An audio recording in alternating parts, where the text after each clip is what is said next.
Olá! Inovação parece ser uma das palavras mais importantes deste século, não é?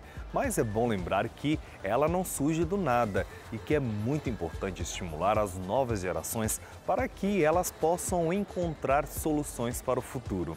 E é o que você vai ver na primeira reportagem de hoje do nosso programa. Jovens e celulares. Hoje em dia, um está grudado no outro e para onde a gente olha é difícil separar. Mas a ideia também não é separar, mas encontrar oportunidade a partir dessa relação com os aparelhos. Foi o que o José e os colegas fizeram. Eles são alunos do curso de Engenharia Elétrica da Universidade Presbiteriana Mackenzie e criaram o Smart Display, um aplicativo para monitoramento remoto de equipamentos. O José e os colegas usaram como base um carro elétrico desenvolvido por outros alunos do curso. Ele monitora o consumo, a velocidade, a distância do carro elétrico e ele exibe esses dados no display para piloto e envia os dados para a nuvem. É um segundo aparelho, à distância, consegue exibir esses dados para pessoas que estão de fora do veículo para poder ajudar o piloto em questões de pista durante as competições.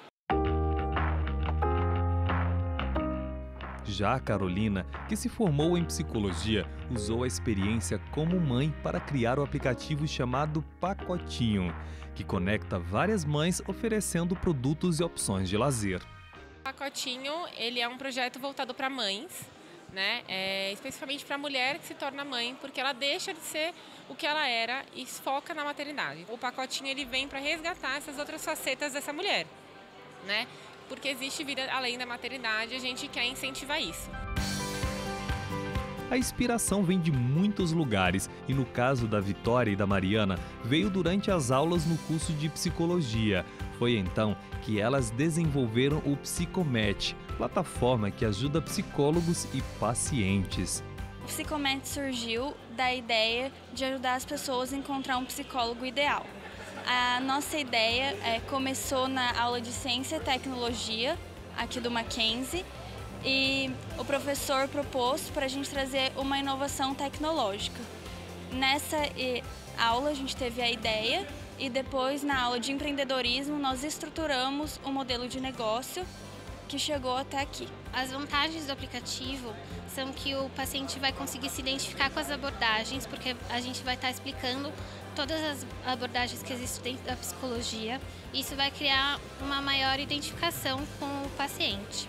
Além disso, dentro do próprio aplicativo, o paciente vai conseguir conversar com os psicólogos selecionados, vai facilitar a captação dos pacientes que têm interesse em fazer terapia.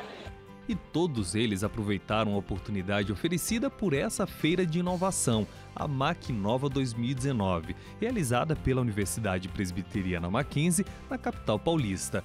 O evento permitiu transformar inspiração em projeto e produtos que cheguem ao mercado, com o apoio dos professores e coordenadores pedagógicos da instituição.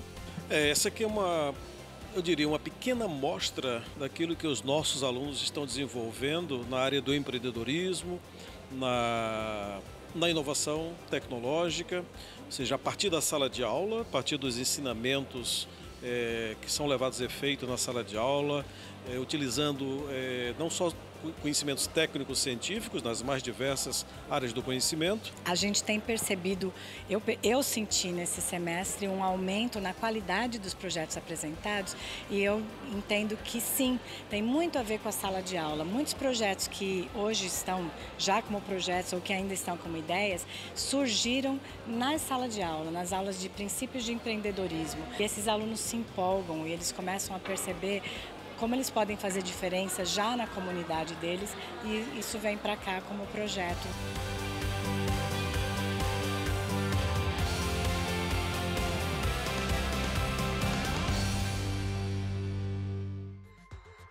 E agora a gente vai mudar de assunto e vai falar sobre um tema bem curioso, a relação entre arte e ciência. Você pode até não perceber, mas essas duas áreas às vezes se aproximam para gerar obras que nos surpreendem e com isso também acabam mudando a forma como a gente vê o mundo. Você vai entender melhor assistindo a próxima reportagem.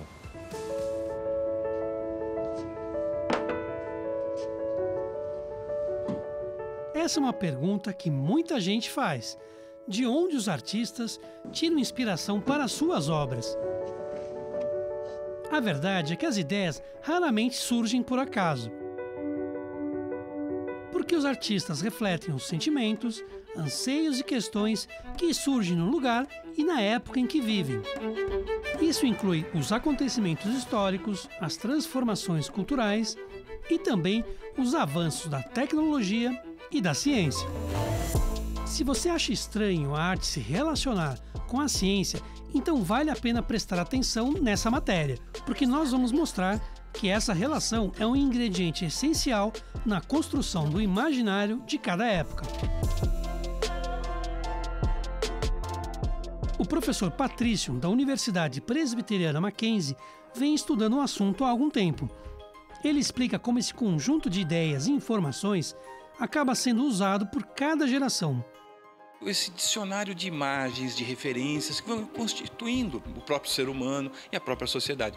Cada época você tem o seu imaginário, né? Então a arte é influenciada pelo imaginário da ciência, pelo imaginário religioso, por vários imaginários que vão constituindo, né, aquela época. A arte foi muito utilizada como registro técnico e científico. Basta ver os desenhos de Michelangelo e Leonardo da Vinci, por exemplo. Aliás, Da Vinci deixou plantas técnicas tão detalhadas que foi possível fazer uma exposição com suas invenções e estudos. Ela exibiu protótipos baseados nas anotações do artista e rodou por vários países, incluindo o Brasil.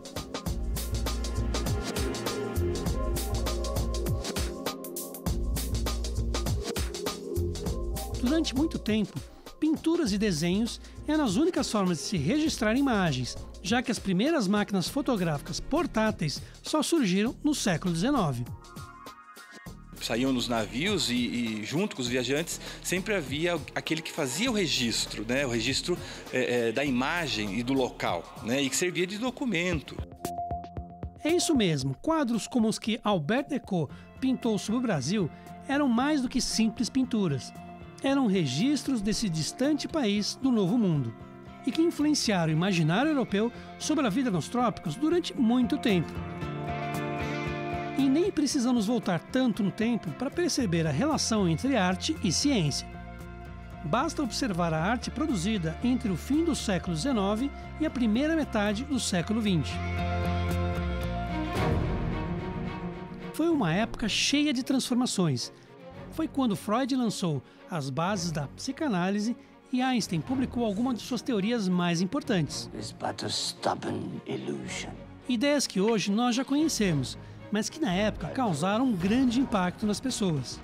Isso está na imaginação, está na fala, está no dia a dia, está no discurso das pessoas. Grandes momentos da ciência que vão construindo esse imaginário. Foi o que aconteceu com alguns pintores cubistas. Com influências da arte que vinha de colônias africanas e inspirados por algumas teorias científicas da época, como a teoria da relatividade, os cubistas abandonaram o rigor estético e mudaram a história da arte para sempre. O cubismo rompeu com isso, querendo mostrar todos os lados do objeto ao mesmo tempo. Então aí vai brincar com essa questão espaço-tempo. Então o cubismo ele também vem com essa influência, por exemplo, do Einstein. Ok, nós já vimos como arte e ciência se uniram no passado para criar obras que nos encantam. Mas e a partir de agora? Como esse mundo repleto de tecnologia e ciência vai influenciar a arte? Já existem algumas dicas. É o caso das esculturas cinéticas de Theo Jensen.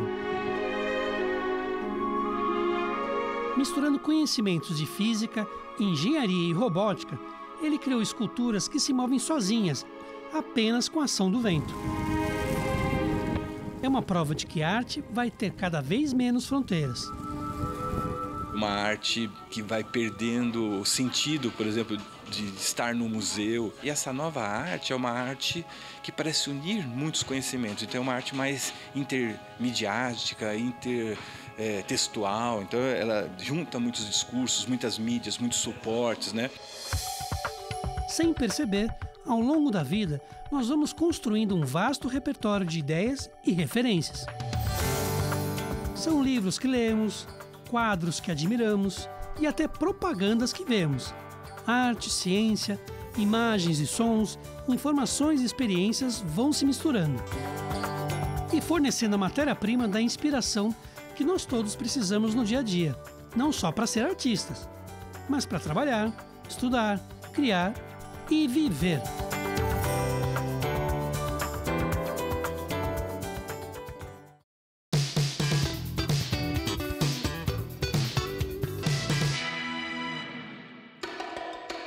Imagine o estádio do Maracanã em dia de clássico. Flamengo versus Fluminense, estádio lotado. Muita gente, né?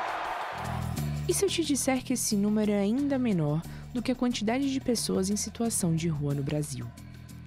São mais de 100 mil pessoas que não têm casa, mas esse número é ainda maior quando se trata de pessoas que vivem em situação precária, em domicílios improvisados, adensados e em coabitação.